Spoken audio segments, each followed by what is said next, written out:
Thank you. Good morning, everyone. Can you hear me okay? I want to thank the organizers of this wonderful conference. Again, it's an honor to be here, and I hope this is interesting. So why examine genocide accusations made by the PLO? Don't we have enough genocide accusations today to keep us busy? I'm writing a book, or I'm trying to, on the genocide accusation. And the point I want to make, at least in part today, is that it has a history. The PLO and its allies institutionalized it at the UN in the 70s and 80s. What's more, we can spot patterns in these years relevant to accusations today. These include exaggerations of civilian fatalities, a variety of anti-Semitic tropes, and Holocaust inversion. They also include sanitization of terror, because if one suffers genocide, then what is terror after all? The accusation was also war by other means in the context of an asymmetrical war in Lebanon that the PLO could not survive intact. I start today anyway, with the UN General Assembly session of 1974, wherein the states of the Global South, known as the Non-Aligned Movement, used their voting power to put the question of Palestine on the agenda, to make the PLO a de facto UN member, to bypass Security Council Resolution 242 in calling for full refugee return, and to attack Israel's legitimacy by labeling it colonialist, racist, and aggressive. We've not looked at the extensive genocide accusations from that session. The immediate context was Israeli counterstrikes on PLO bases in Lebanon following terror attacks on Kiryat Shimona and Malot in spring 1974. The context also included several resolutions from that session that redefined terror as anti-colonial self-defense and exempted it from the definition of aggression. Retaliation was now the crime. In this universe, genocide accusations thrived. Yasser Arafat's much-analyzed November 1974 speech, gun in one hand, olive branch in the other, also noted that the Zionists, and I quote, see in the Palestinian child an enemy that should be exterminated. Martyrs, Arafat continued, sacrificed themselves, and I quote, to resist the imminent threat of liquidation. PLO political officer Farouk Hadoumi invoked the same arguments at this session. The combat was forced on us, he insisted, because despite appeals for coexistence, we have been met with death and extermination. The Arab states had moved toward this position at the October 1974 Rabat summit. At Arafat's behest, they condemned, and I quote, Zionist schemes to eliminate the Palestinian existence and obliterate the Palestinian national entity, unquote. In the UN session, states of the Global South also adopted this narrative, partly because they believed it, partly because they wanted Arab support against South African apartheid. Thus, peppered throughout the 1974 session was talk of Zionist extermination, Israel-Nazi Germany comparisons, alleged genocidal quotes from Goda and accusations of global conspiracies aimed at convincing the world that this was not genocide. There's much to discuss about that session, but what I want to note is that that session institutionalized the accusation, which then exploded in the UN during Israel's 1982 war in Lebanon. Ariel Sharon's war was ambitious, even adventurous, aimed at eliminating PLO bases in the refugee camps, the expulsion of the PLO leadership from Beirut, and regime change in Lebanon. The PLO rightly saw the war as its final stand, and it fought that way. The Israelis uncovered 213 subterranean shelters in the Al-Bas camp alone, and much larger than expected PLO arsenals, often stored near mosques, churches, and hospitals. The Israelis mitigated civilian fatalities in the urban landscape of refugee camps. Leaflets, loudspeakers warned civilians to take cover. Pauses in shelling allowed civilians to escape. PLO fighters preferred civilians to remain. They presented obstacles and garnered global sympathy. And so the Israelis advanced building by building, block by block, aided by artillery and air power. Battles in the camps lasted days and were destructive. The siege of Beirut lasted from June to August. Meanwhile, no one could help the PLO militarily. The Soviets were embroiled in Afghanistan, Egypt had made peace with Israel, Iraq and Iran were bleeding one another, and Israel destroyed Syrian air defenses in the Bekaa Valley in the war's opening days. The genocide accusation in the UN in 1982 was thus warfare by other means, and the longer the war ground on, the louder these accusations would be. Now, Arafat had prepared the ground during a 15-day war with Israel back in July of 1981. Hosting Global South leaders in Beirut, he insisted that the Israelis mainly killed women and children, but they also planned, he said, to liquidate prominent PLO leaders with the objective of cutting off the head of Palestinian national consciousness. Both, he said, were genocidal. Arafat felt successful. I'm quoting, "It has recently become more apparent to the international community that Israel is bent on a genocidal policy against the Palestinian people. The ground was also prepared against countercharges of anti-Semitism. In July 1981, Arab League Ambassador Clovis Maqsood argued in the UN Security Council that Israeli accusations of anti-Semitism were, quote, a form of intellectual, political, and diplomatic terrorism and a cover-up for the more easily identifiable terrorism that Israel practices, such as that manifested in the genocidal raids on the capital of Lebanon," unquote. Thus, in 1982, genocide accusations flowed freely at the UN.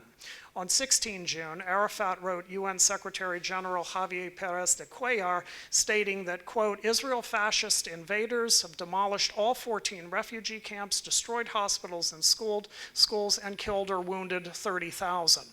By August, the PLO claimed 40,000 civilian dead. In September, Arafat claimed close to 50,000 civilian dead. The New York Times, which at that point was still something of the New York Times, debunked Arafat's figures as, quote, extreme exaggerations. In early September, the respected Lebanese paper Al-Nahar reported that 5,862 PLO and other fighters had been killed, along with 1,700 civilians since 6 June. A post-war Lebanese study counted 17,000 combined military and civilian deaths. In June 1982, on the PLO's urging, the non-aligned movement pressed Pérez de Cuellar to reconvene the 7th Emergency Special Session of the General Assembly. The Western states pushed for compromise that balanced Palestinian self-determination and Israeli security.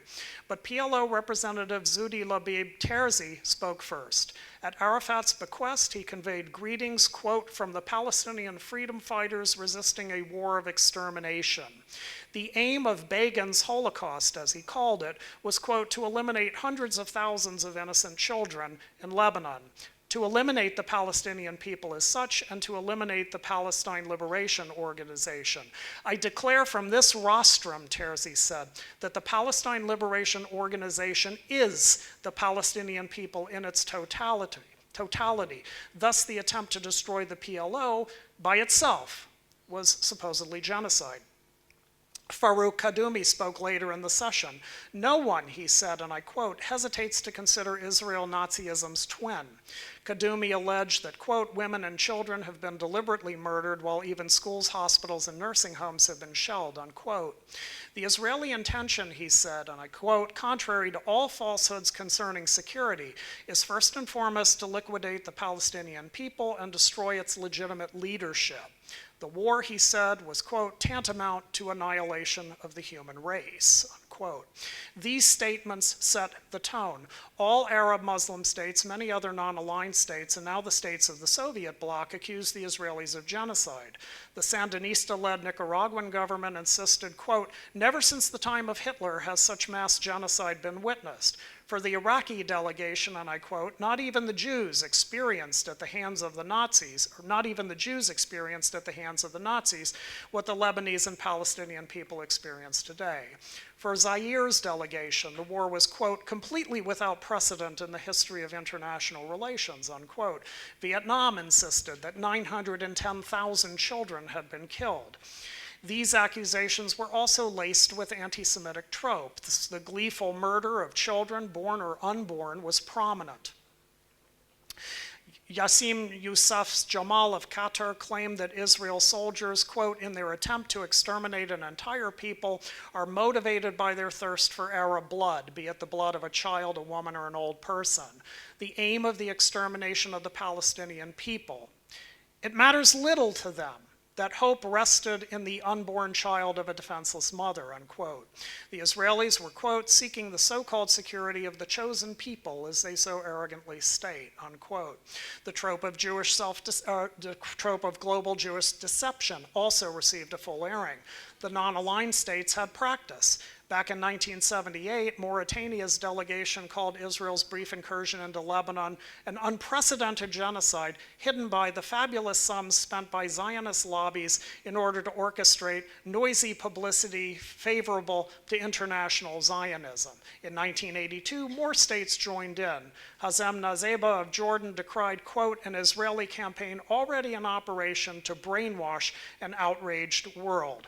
It all reached crescendo with the very real 16 September massacres of Palestinian civilians in the Sabra and Shatila camps adjacent to Beirut by the Maronite Christian militia, the Phalange. After the massacre, the Kahan Commission in Israel and numerous writers explained Sharon's responsibility in having the undisciplined and score-settling Phalange clear PLO remnants from these camps. I want, however, to discuss General Assembly Resolution 37/123 of December 1982. This was an omnibus resolution, Part D of which said that the massacre was an act of genocide. This resolution was sponsored by non-Arab states, Cuba, Laos, Malaysia, Mali, Nigeria, Yugoslavia. The resolution also does not name a responsible party for the alleged act of genocide, likely to avoid negative votes. Finally, neither the Cuban delegation, which introduced the resolution, nor any of the other sponsors discussed the constitutive elements of genocide as listed in the 48 Genocide Convention. The Cubans simply noted that the section concerning genocide was, quote, self-explanatory. Well, it wasn't. Singapore regretted what it called the loose and casual language when referring to issues with precise legal definition. The US concurred that the text contained, quote, a serious and reckless misuse of language, unquote, and that, quote, hyperbole tends to cheapen a tragic event. Finland noted that the massacre would have received universal condemnation had it not been for the overreach. And they had a point. Voting on the omnibus resolution as a whole, 123 states voted for, 22 abstained. Voting on the genocide paragraph alone, 98 voted in favor, but 42 either abstained or opposed. Nor were legal scholars impressed. Antonio Cassese, a leading scholar, noted afterwards that the resolution was, quote, a tool for propaganda. William Shabbos, this is interesting, in his definitive study, Genocide in International Law, noted that there was no legal precision to the resolution. Genocide as a term, Shabbos said, was, quote, obviously chosen to embarrass Israel. At least he said this in the first and second editions of that book in 1999 and 2009, respectively. In the 2025 third edition, which just came out, Shabbos changes his mind. Now he posits that the 1982 resolution could be very helpful in construing the Genocide Convention. In 1982 August, a privately funded International Commission of Inquiry formed. It was headed by Sean MacBride, formerly of the Irish Republican Army, co-founder of Amnesty International, and winner of the Lenin Peace Prize, a distinction he shared with Fidel Castro and Angela Davis. As Daniel Patrick Moynihan once quipped, and I can't resist, no one wins the Lenin Prize who does not deserve it. The commission's vice chair was Richard Falk, and he was essentially the chair because MacBride was ill. Falk was then an activist law professor at Princeton, later special rapporteur for the occupied Palestinian territories, and today a board member of Euromed Monitor, which, as Gerald has explained in a recent article, recently explained to Nicholas Kristof how Israeli dogs are trained as serial rapists. Genocide was not in this commission's mandate, but the commission discussed it anyway. A majority recommended that Israel should be investigated for that crime. Yet they also bent the definition. This particular form of genocide, they admitted, and I quote, does not appear to be aimed at killing Palestinians in a systematic fashion. It could be argued that if this was the intention, many more could have been killed, unquote. And yet they inserted, rather incredibly, that, quote, the definition of genocide is not limited to the formula adopted by the United Nations in 1948. There was no basis for this claim. Specifically, they alleged Israel had adopted measures, quote, to destroy the national culture, political autonomy, and national will in the context of the Palestinian struggle for national liberation and self-determination, unquote.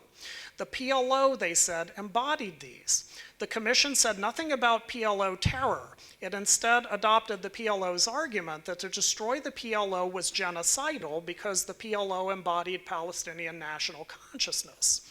This definition of genocide, as including national culture, harkened back to Raphael Lemkin's initial ideas of how genocide should be defined. But after long UN discussions in 1948, the notion of cultural genocide was not included in the Genocide Convention, which the General Assembly approved unanimously in 1948. The McBride Commission admitted the leeway it had taken. I'm quoting, "What the majority of the Commission has in mind is a different form of genocide," unquote.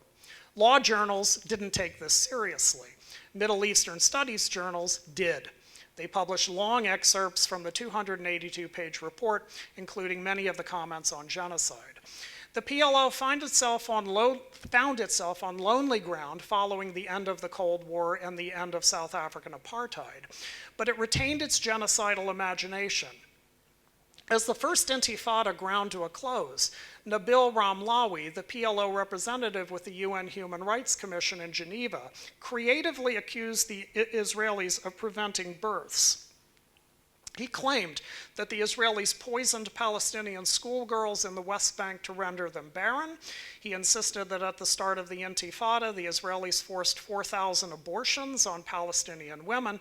And in March 1997, he accused the Israelis of injecting Palestinian children with the HIV virus. These accusations really have a tail.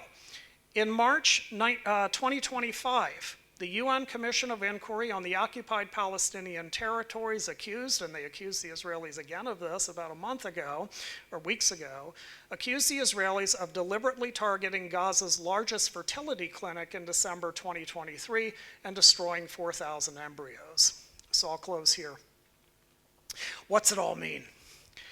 In today's age of special rapporteurs, BDS groups, settler colonial theory, Qatari money, out-of-control human rights NGOs, charlatans posing as experts, lazy or activist journalists who believe it all, and AI-driven social media strategies that distribute it far and wide, the PLO efforts I'm describing here might seem of a horse and buggy vintage, but it set patterns. It established the UN as the epicenter of the systematized genocide accusation. It included anti-Semitic tropes that some, but not all, accusers are smart enough to cloak in other language today. It began the process of redefining genocide away from the Genocide Convention, linked with the redefinition of other words like terror, resistance, and Zionism. And mostly, it set in motion a Palestinian narrative, not just of colonialism and racism, but of genocide that was shared with the global South. These threads, and maybe I get to talk about this next year in Philadelphia, these threads were picked up from the Second Intifada forward, supercharged with the ideological confluence of the Durban Conference, BDS, the electronic Intifada, Hamas's takeover of Gaza, and the reactions to every Israeli in Gaza since the 2007 blockade, and they are reflected in every accusation that we see today. Thanks.